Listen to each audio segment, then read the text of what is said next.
রাজধানী ঢাকায় জমে উঠেছে নির্বাচনী প্রচারণা। বিএনপি, জামাত ইসলামী আন্দোলন ছাড়াও বিভিন্ন দল আর স্বতন্ত্র প্রার্থীরাও গণসংযোগ করছেন। ঢাকার অস্থায়ী বাসিন্দাদের বসবাস বেশি হওয়ায় প্রকৃত ভোটারদের কাছে পৌঁছাতে বেগ পেতে হচ্ছে প্রার্থীদের। তারপরও রাত দিন এক করে ভোটারদের কাছে পৌঁছাবার চেষ্টা অব্যাহত রেখেছেন প্রার্থীরা। মনির হোসেন তপুর রিপোর্ট। আনুষ্ঠানিক প্রচারণা শুরুর ষষ্ঠ দিনে ঢাকা ১৬ আসনে মিরপুরের বিভিন্ন এলাকায় গণসংযোগ করেছেন বিএনপি প্রার্থী আমিনুল হক। সারাদিন ঢাকা ৪ আসনে ভোট প্রার্থনা করেছেন বিএনপির প্রার্থী তানবীর আহমেদ রবিন। উর্দুভাষীদের যারা সংগঠন বা উর্দুভাষীদের যারা সাধারণ মানুষ, যারা কোনো রাজনীতি করে না, সেই মানুষগুলো আমার সাথে আজকে জড়ো হয়েছে। আমার সাথে ধানের শীষের পক্ষে তারা প্রচারণা চালাচ্ছে। আমি সন্ত্রাসী, কিশোর গ্যাং, মাদক ব্যবসায়ীদের বিরুদ্ধে আমি জিরো টলারেন্স নীতি গ্রহণ করি। আমার এলাকায় কোনো সন্ত্রাসী থাকবে না, আমার এলাকায় কোনো মাদক ব্যবসায়ীকে আমি ঢুকতে দেব না। ঢাকা ৮ আসনে শান্তিনগরে নির্বাচনী প্রচারণায় এনসিপির প্রার্থী নাসির উদ্দিন পাটোয়ারির উপর ডিম নিক্ষেপের অভিযোগ করেছেন তার কর্মী সমর্থকরা। প্রচারণায় এভাবে পরিকল্পিতভাবে বাধা দেয়া হচ্ছে বলে অভিযোগ তাদের।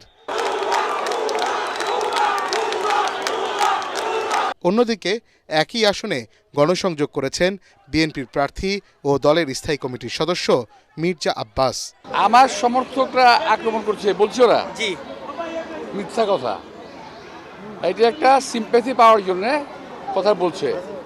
আমি এত বছর নির্বাচন করি 1991 সাল থেকে এ পর্যন্ত বিএনপি সমর্থকরা কোনো অপোজিট প্রার্থীর উপরে কখনো হামলা করে নাই।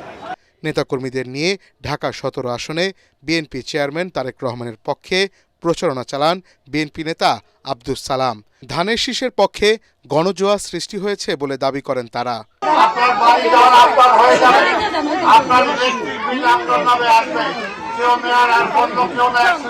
যে কোনো হুমকি বাধা উপেক্ষা করে নারী ভোটারদের কেন্দ্রে আসার আহ্বান জানিয়েছেন ঢাকা ৬ আসনে ধানের শীষের প্রার্থী ইশরাক হোসেন।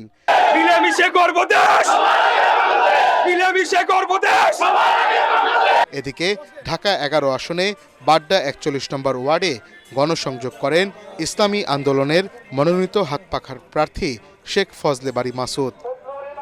মনির হোসেন তপু, এটিএন বাংলা, ঢাকা।